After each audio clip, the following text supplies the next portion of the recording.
Hello friends, welcome to our channel आइज दरबार। Discussion में बहुत बहुत स्वागत है। 12 नवंबर है आज। इंपॉर्टेंट आर्टिकल को डिस्कस करेंगे, तो आइए शुरू करते हैं कोटेशन से। आज का कोटेशन प्लेटो का है।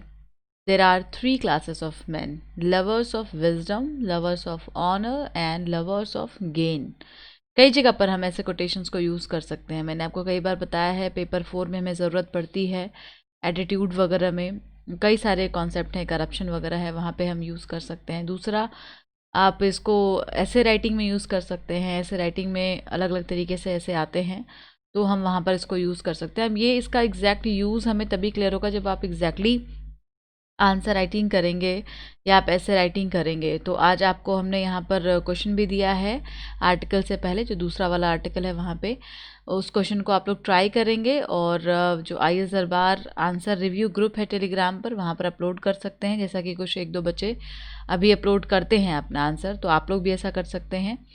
एंड एक इन्फॉर्मेशन मैं आपको यहाँ बताना चाहूँगी कि आप में से अगर किसी को गाइडेंस प्रोग्राम की ज़रूरत है, लगता है कि प्रिपरेशन में किसी की हेल्प चाहिए, तो आप अप्रोच कर सकते हैं गिवन नंबर पर 8750069419 पर। उसमें आपको आंसर राइटिंग की ट्रेनिंग दी जाती है, ऐसे राइटिंग वगैरह सिखाया जाता है। अपार्ट फ्रॉम दैट आपकी जो सेल्फ स्टडी होती है उसका एक प्रॉपर करिकुलम प्रिपेयर होता है, तो अपकमिंग एग्ज़ाम्स के लिए, तो आप उसके लिए अप्रोच कर सकते हैं।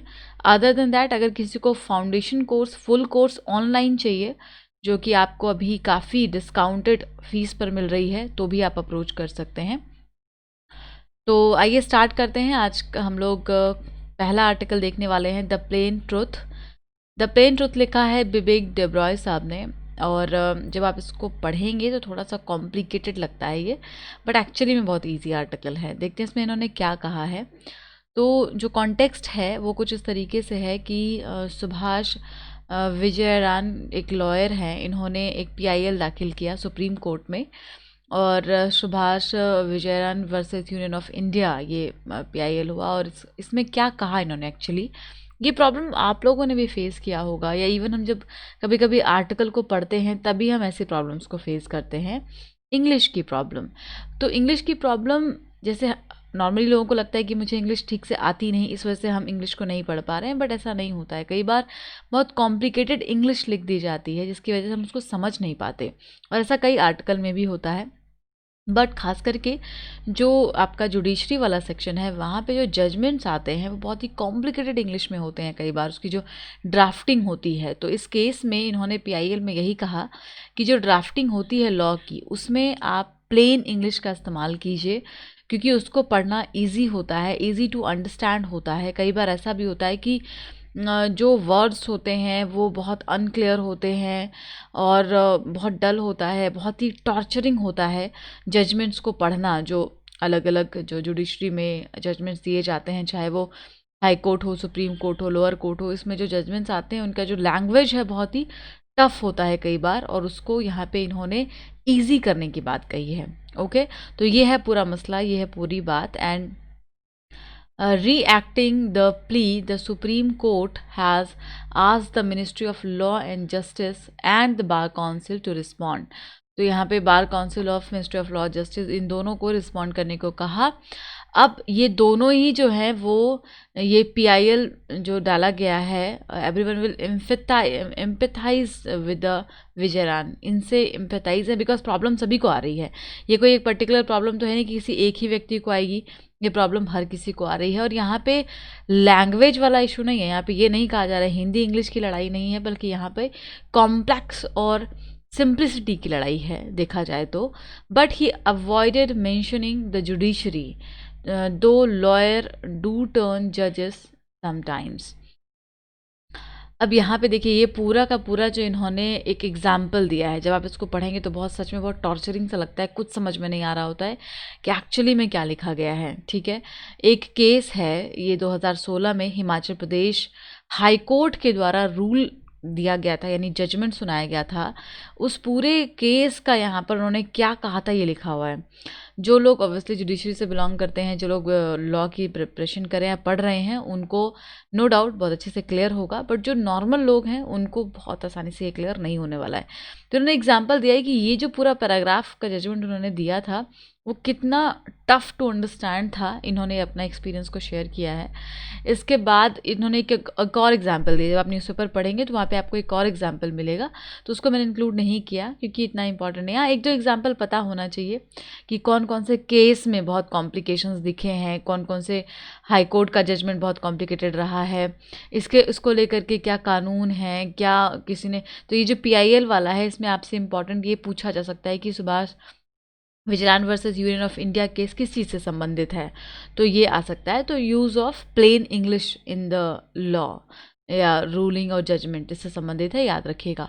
सो much before plain English book. अब यहाँ पे इन्होंने बहुत सारे ऑथर्स और राइटर्स का जिक्र किया है कि अगर हमें अगर आप प्लेन इंग्लिश नहीं देते हैं, आप कॉम्प्लेक्स इंग्लिश देते हैं, तो इसके लिए लोगों को बड़ी बड़ी किताबों का सहारा लेना पड़ेगा। और वैसे भी कई सारी ऐसी किताबें हैं जो बहुत ही सिंप्लिसिटी में लिखती हैं चीज़ों को, प्लेन इंग्लिश यूज़ करती हैं and overall set out the 6 principles. यहाँ पे जो जॉर्ज ऑरवेल है उन्होंने 6 प्रिंसिपल को दिया है कि कैसे आप प्लेन इंग्लिश में किताबों को लिख सकते हैं, जजमेंट्स को लिख सकते हैं, अपने आंसर को लिख सकते हैं। तो आपके लिए जो लोग UPSC की प्रिपरेशन में हैं उनको बता दें कि आपको एक्चुअली में प्लेन इंग्लिश को ही यूज़ करना है, क्योंकि ये इंग्लिश ऐसी होगी जो समझ में आएगी एग्जामिनर के। अगर आप ऐसा नहीं करेंगे तो आपका भी आंसर ऐसे ही ऊपर से निकल जाएगा और फिर आपको मार्क्स नहीं मिलेंगे। तो यहाँ पे इन्होंने क्या कहा है, 6 प्रिंसिपल में क्या क्या है। Never use a metaphor and simile और the other figure of speech which you are used to seeing in print and never use a long word where a short one will do. तो ये जो हम लोग जैसे आप लोग message type करते हैं तो उसमें क्या होता है, हम बहुत ही शॉर्ट फॉर्मेट में यूज़ करते हैं, लिखते हैं, उस तरीके का फॉर्मेट हमें यूज़ नहीं करना होता है। लॉन्ग वर्ड्स मत यूज़ कीजिए, आप सिंपल से वर्ड्स का इस्तेमाल कीजिए। जो मैंने आपको एग्जांपल दिखाया इससे पहले, वहाँ पे आप देखेंगे बहुत बड़ा पैराग्राफ है वो, और उसमें फुल स्टॉप कई लाइंस के बाद, इवन 5-6 लाइन के बाद जाकर के फुल स्टॉप आता है। तो आंसर राइटिंग का भी ये रूल होता है, जब आप आंसर राइटिंग करें तो आप उसमें छोटे छोटे स्टेटमेंट्स डालें ताकि लोगों को आसानी से वो एक स्टेटमेंट समझ में आ जाए। बट आप अगर 4-5 लाइन एक साथ लिख देंगे कि आपको दिखाना है कि आप बहुत अच्छी इंग्लिश लिख लेते हैं, तो उससे आपका निगेटिव इम्पैक्ट हो जाता है। कई बार एग्जामिनर इरिटेट हो सकता है। तो इन चीज़ों को आपको ध्यान में रखना है। सिंपल सुलझे हुए शब्द और बहुत छोटे स्टेटमेंट में अपनी बातों को आपको रखना है। You are going to be a generalist not a specialist, तो ये ध्यान रखेंगे। वही सेम चीज़ यहाँ पे भी इन्होंने कुछ कही है, कुछ प्रिंसिपल्स हैं जिसको आप फॉलो कर सकते हैं, कैसे आप सिंपल लैंग्वेज में चीज़ों को लिख सकते हैं, ये ज़रूरी है। आगे बढ़ते हैं। अगला आर्टिकल भी काफ़ी इंटरेस्टिंग है। इकोनॉमी में इसको हम एसोसिएट करेंगे, कई जगह पर आ जाएगा, गवर्नेंस में आ जाएगा, जो पॉलिसीज़ होती है गवर्नमेंट की उसमें आ जाएगा। The case for Indian lending. देखिए इसमें क्या कहा गया है इन शॉर्ट, जो मामला है। अच्छा, यहाँ पे क्वेश्चन दिया गया, आप ये देख लीजिएगा, इसको आपको ट्राई करना है। 150 वर्ड में आप लिखेंगे अपना आंसर, और कहाँ पर डालना है आपको, टेलीग्राम पर IAS दरबार के नाम से ग्रुप है, ठीक है, वहाँ पे आप इसको अपलोड कर देंगे PDF फॉर्मेट में, बहुत ही साफ सुथरे राइटिंग में। ओके, अगर आप लोग सीरियस हैं तो ज़रूर ऐसा कीजिएगा, बहुत इंपॉर्टेंट है। क्वेश्चन क्या है, Indian entrepreneurs don't require protection but they need freedom. इसको आपको एनालाइज करना है कि कितना हम एंटरप्रेन्योर्स को फ्रीडम दे रहे हैं, कितना देना चाहिए और कितना सही होगा वो। तो मुद्दा क्या है, मुद्दा है एंट IPO का। एक एंट ग्रुप है, ठीक है, द एंट ग्रुप, इन्होंने अपना IPO जारी किया था। और ये जो एंट ग्रुप है ये जैकमा का आपने नाम सुना होगा, तो इनका अलीबाबा पूरा है सिस्टम, चाइनीज़ एंटरप्रेन्योर और बहुत बड़े entrepreneur as you know about Jack Ma. तो उन्होंने ही वही इसको हैंडल करते थे, फाउंडर वही थे द एंट ग्रुप के। एंड इसके द्वारा एक IPO जारी किया गया था, इनिशियल पब्लिक ऑफरिंग। आपको पता है ना कि जब पैसे लेने होते हैं मार्केट से तो ऐसे ऑफरिंग्स को, IPOs को इशू किया जाता है और फिर इससे फिर पैसे जनरेट किए थे, बाद में फिर इसको सेकेंडरी मार्केट में सेल किया जाता है। तो ये अब ये जो IPO था, ये प्रोजेक्ट अभी वर्ल्ड का लार्जेस्ट प्रोजेक्ट बन गया था। सऊदी अरामको लार्जेस्ट में से एक है, लेकिन उससे भी आगे चला गया ये द एंड IPO। बट हुआ क्या, हुआ कुछ ये इसमें बीच में कि ये देखिए चाइनीज़ कंपनी है, चाइनीज़ एंटरप्रेन्योर है, सब चाइना का है, लेकिन चाइनीज़ गवर्नमेंट ने ही कुछ ऐसा कर दिया कि लोग सोचने पर मजबूर हो गए। अब चाइनीज़ गवर्नमेंट ने क्या किया, इस पूरे IPO से अपना पाँव खींच लिया, और इससे जो ये पूरा लार्जेस्ट IPO बनने वाला था एंड ग्रुप का, वो वैसा नहीं रह गया। तो यहाँ पे इस तरीके के जो एक्शंस लिए गए, आखिर क्यों लिए गए, क्योंकि अगर ये पूरा जो प्रोसेस है, जो प्रोजेक्ट था, वो सक्सेसफुल रहता पूरी तरीके से, तो जैकमा, ऐसा हो सकता था कि जैकमा एक तरीके से आप यूँ मान लें कि जो स्टेट है वहाँ की, जो चाइनीज़ गवर्नमेंट है, उससे ज़्यादा पावरफुल और उससे ज़्यादा रिच हो सकता था। तो ये एक इनका डर था, ठीक है। तो कितना कैंसिल कर दिया गया इनके IPO को, $35 बिलियन का IPO था टोटल। तो इसमें बहुत सारा कैंसिल कर दिया गया, मतलब ये पूरा वहाँ का इशू है, आपका चाइना का इशू है। तो ऐसा क्यों किया गया, जबकि चाइना की आइडियोलॉजी क्या थी, चाइना की आइडियोलॉजी यही थी कि वो एंटरप्रेन्योर्स को बढ़ावा देंगे, ओपन मार्केट रखेंगे इकोनॉमी के मामले में, राइट, ग्लोबलाइजेशन को बढ़ावा देंगे। तो भले ही उनका जो पॉलिटिकल स्ट्रक्चर था वो सोशलिज्म पर था, बट उनका जो दूसरा कैरेक्टर था, जो जब आप बात करते हैं कैपिटलिज्म की, जब आप बात करते हैं वहाँ के बिजनेस मॉडल की, तो वो पूरा कैपिटलिस्ट पर आधारित था। तो फिर आखिर ऐसा स्टेप क्यों लिया चाइना ने, मैंने आपको बताया कि ये एक रीज़न है, जो लोग ऐसा मान रहे हैं कि इस वजह से ये स्टेप गवर्नमेंट के द्वारा लिया गया कि जैकमा उनसे ज़्यादा पावरफुल नहीं हो जाए। तो ये कुछ ऐसे कुछ कयास लगाए जा रहे हैं वहाँ पर। अब देखिए जो प्रेजेंट सिनारियो है, उसके बाद हम इंडिया पर चलेंगे कि इंडिया में क्या स्थिति है। Yet the largest IPO in history happened outside New York and London, 3 trillion worth application and IPO equal India's GDP। तो एंड का जो IPO है वो इंडिया की GDP की तुलना में था, और काफ़ी ज़्यादा आप बोल सकते हैं कि बेहतरीन था।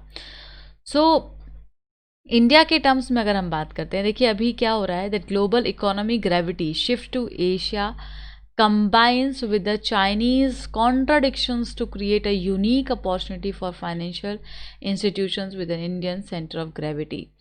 अब आपको पता है कि सारा का सारा जो सेंटर ऑफ अट्रैक्शन है वो कहीं ना कहीं एशिया की तरफ शिफ्ट हो रहा है, चाहे वो साउथ एशियन कंट्रीज़ की वजह से हो, चाइना की वजह से हो, इंडिया की वजह से हो।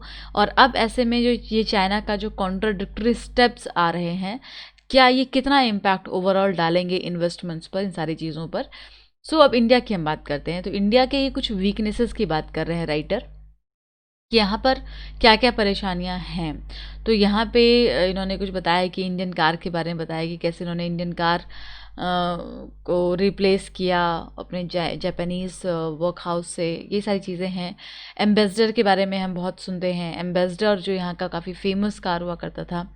फिर इंडिका की बात होती है, इंडियन कार्स में इन चीज़ों की बात होती है। तो what is the Indian car, ये एक बहुत बड़ा सवाल है कि इंडियन कार का मतलब क्या है यहाँ पर। क्या इंडिया में कार बनते हैं, सारे जो उसके मैन्युफैक्चरिंग प्रोडक्ट्स हैं वो सब इंडिया के होते हैं, क्या ये मतलब है इंडियन कार का। तो एग्जैक्टली में क्या मतलब है ये जानना बहुत ज़रूरी है।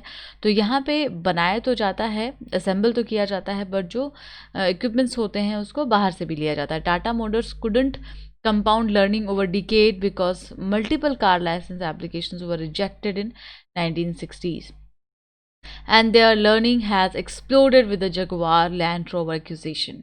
तो टाटा मोटर्स का वैसे तो बहुत फेमस है ऑलरेडी, लेकिन जब ये जगवार वाला इंसिडेंट हुआ था, जब टाटा ने जगवार को ख़रीद लिया था, तब जा कर के ये जो इनके आइडियोलॉजी और प्रिंसिपल्स हैं वो काफ़ी ज़्यादा इमर्ज हुए थे कि आखिर ये कैसे पॉसिबल हो पाया, राइट।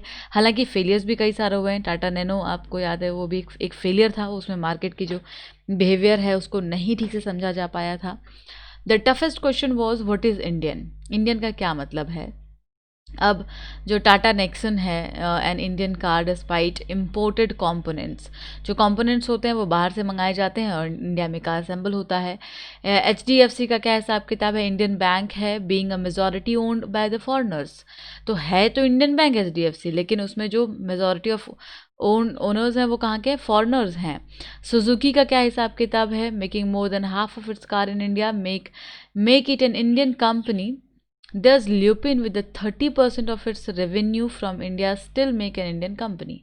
तो Indian company, Indian car, Indian का क्या मतलब है, ये बहुत अच्छे से क्लियर करना चाहिए गवर्नमेंट को और जो एंटरप्रेन्योर्स हैं उनको। सत्य नडेला की जब हम बात करते हैं, माइक्रोसॉफ्ट के सीईओ, क्या वो एक इंडियन कंपनी है? Does IBM having more employees in India than in the US makes it an Indian company?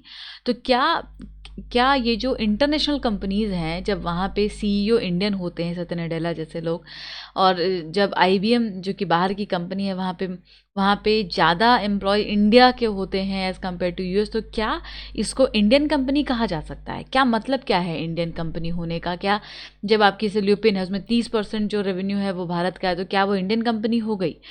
फिर does Hindustan Unilever gigantic stock market value make Unilever and the Indian company? तो क्या ये इसको हम इंडियन कंपनी बोल सकते हैं? तो आखिर किसको कहा जाएगा इंडियन कंपनी? ये बहुत ही सिंपल नहीं है जानना, and it's not simple, useful और insightful to classify company nationality. Company की नेशनैलिटी को आप ठीक तरीके से जज नहीं कर सकते हैं। उसका profit, revenue, management, share holding, supply chain, ये सब अलग अलग जगह पर बटे हुए होते हैं। But it's clear that the Tata, HDFC, lupin have their centre of gravity, और वॉट संस्कृत डेलिकेटली कॉल्स स्थान बलम। मतलब इसका मतलब क्या हुआ कि अगर वो भारत में हैं, क्योंकि देखिए टाटा, HDFC, ये सारे लोग कहाँ पे वर्किंग हैं? इंडिया में वर्किंग हैं। तो इनको हम इनका ये कह सकते हैं कि ये एक सेंटर ऑफ ग्रेविटी को क्रिएट कर रहे हैं यहाँ पर, और इनको आप इंडियन कंपनी बोल सकते हैं। The case more financial institutions is simple. India has labour. India के पास क्या क्या चीज़ें हैं? मान लीजिए ये बताना चाह रहे हैं कि इंडिया के पास कौन कौन सी अभी पॉजिटिव चीज़ें हैं और कैसे गवर्नमेंट को इस बारे में भी सोचना होगा। इंडिया के पास लेबर है, 100 मिलियन वर्कर्स हैं, राइट। इसके बाद लैंड है, giving every household half an acre would fit into Rajasthan, half of the Maharashtra, but not enough capital. Bharat के पास क्या क्या है? लेबर है, लैंड है, लेकिन कैपिटल नहीं है। तो ये तो होना ही चाहिए, बिकॉज जो आपके 4 फैक्टर हैं उनमें से 2 तो आपके पास हैं, लेबर और लैंड तो हैं, लेकिन कैपिटल भी होना चाहिए। तो 4 चीज़ें होती है ना, लैंड, लेबर, कैपिटल और एंटरप्रेन्योर। तो ये 2 फैक्टर आपके पास हैं, 2 फैक्टर को आपको और ठीक करने की ज़रूरत है। So their technology, process and experience raise everybody's game. India is open. Foreigners own 25% of public equity, 90% of private equity, and Google and Walmart are UPI's biggest volume contributor. तो यहाँ पे गूगल और वॉलमार्ट जो हैं वो भी काफ़ी अच्छा कंट्रीब्यूट कर रहे हैं। अगर आप UPIs का भी कंट्रीब्यूशन देखें तो बहुत ज़्यादा है। एंड यहाँ पे क्रेडिट टू GDP रेशियो जो है वो कितना है? ये 50% पर स्टक है। Banking concentration measured by flow and has increased by 70%। Bad loans exceed ₹10 lakh crore. तो बैड लोन्स बढ़ रहे हैं। देखिए क्या क्या प्रॉब्लम्स हैं। बैड लोन्स एक्सीड हो रहा है, 10 लाख करोड़ तक पहुंच गया है। उसके बाद जो अदर मेजर्स हैं, like banking concentration measure by flow, वो भी बढ़ रहा है 70% तक। क्रेडिट टू GDP रेशियो जो है वो 50% पर स्टक है। And the case of Indian lending financial institutions is strategic.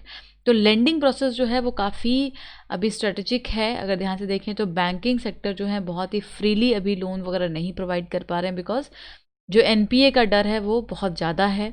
So the foreign institutions are unlikely to lend. अब फॉरेन इंस्टीट्यूशंस जो हैं वो लेंडिंग नहीं करना चाह रहे हैं, क्योंकि उनको ज़्यादा सिक्योरिटी की ज़रूरत होती है। And bank numbers have practically remained unchanged since 1947। तो एक जो बैंकिंग सिस्टम है वो 1947 से ही वैसा ही है, बहुत ज़्यादा बदलाव उसमें नहीं हुआ है इंटरेस्ट मार्जिन वगैरह को लेकर के। अब यहाँ पे जब नेशनलाइज्ड भी किया गया बैंकों को, उसमें that have 8 times higher chance of bad loan accidents. तो उससे क्या हुआ? बैड लोन्स काफ़ी ज़्यादा बढ़ गए। तो प्रोडक्टिविटी ज़्यादा नहीं रही, इकॉनमी में कम रहा। 7 से 8 ग्लोबल फाइनेंशियल क्राइसिस की बात करें, क्या सजेस्ट किया था कि banks are global in life but local in death. And regulators prioritise the domestic stake holders. तो बैंकिंग सिस्टम जो है वो है तो बहुत अच्छा, ग्लोबली आपको बहुत आगे बढ़ाता है, लेकिन वो जब फेल हो जाए तो लोकल लेवल पर लोगों को बहुत नुकसान पहुंचा देता है। So home buyers for global bank lending is accelerating. UPI जो है उसने काफ़ी अच्छा अभी परफॉर्म किया है पिछले मंथ में। 2 बिलियन मंथली ट्रांजेक्शन्स को शो किया है यूपीआई ने itself. And Chinese soft power is surely enhanced by the 5 of the world's largest bank being 19 of the top 100 banks being China. तो चाइना में जो वर्ल्ड के लार्जेस्ट बैंक्स अवेलेबल हैं, यानी चाइना ने अपने लेंडिंग सिस्टम को बहुत अच्छा किया हुआ है। इंडिया को क्या करना होगा? अगर आप इंडियन लेंडिंग सिस्टम को अच्छा करना चाहते हैं, फाइनेंशियल इंस्टीट्यूशन को अच्छा करना चाहते हैं, तो 5 बदलाव करने होंगे। 5 चेंजेस शुड बी देयर। पहला तो ये है कि biggest impact lies in creating a nationalized bank holding company that replaces the finance ministry department of financial services has no access to the government finance, is governed by the independent board. अब यहाँ पे कई ऐसे जो organisations उस पर कोई government का इसमें वो नहीं है, कंट्रीब्यूशन नहीं है। एक 3 लोगों के द्वारा इसको चेयर किया गया, आदित्य पुरी, नंदन नीलकानी और एनएस विश्वनाथन के द्वारा। ठीक है, तो उसके यानी कि जो इकोनॉमिक पॉलिसीज़ हैं वो बेहतर होनी चाहिए। And we must license 25 new full bank over 10 years. जो ये तो हमारा टारगेट भी है, हालांकि हमने पहले भी पढ़ा है कि अभी बैंकिंग सिस्टम को और ज़्यादा लाइसेंसिंग दिया जाएगा। ओके, क्योंकि बहुत ही नॉर्म्स को आसान बना दिया जा रहा है। अब जो स्मॉल फाइनेंस बैंक है उसको ईजिली बैंक्स में कन्वर्ट कर दिया जाएगा। तो हमें 10 साल के अंदर 25 नए फुल बैंक्स की तैयारी करनी होगी, लाइसेंस देना होगा। हमें एम्पावर करना होगा, कैसे बैंकों को, कैसे चैलेंजेस को आरबीआई डील कर रही है उनको और इंडिपेंडेंस देना होगा, लिक्विडिटी को मैनेज करना होगा, ओनरशिप का ध्यान रखना पड़ेगा, एनपीएस को कम करना होगा। ये सब चीज़ें आप इसके रिकमेंडेशंस में लिख सकते हैं। Finally, financial stability and innovations are not contradictory. Let's blunt regulatory barrier between bank, non bank and fintech. तो ये जो बैरियर है उसको ख़त्म करने की ज़रूरत है, और ये यहाँ पे पूरा ओवरऑल सुझाव दिया गया है। Indian entrepreneurs don't need protection.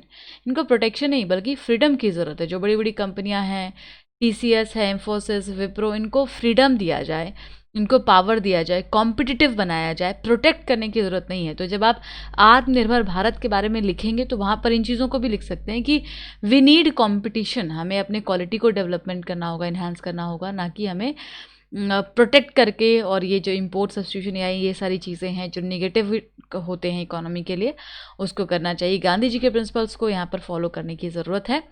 तो ओवरऑल सारी चीज़ें कही गई हैं। आई होप आपको पसंद आया होगा। आंसर राइटिंग ज़रूर कीजिएगा। Thank you so much. Keep studying, subscribe the channel. Thanks a lot.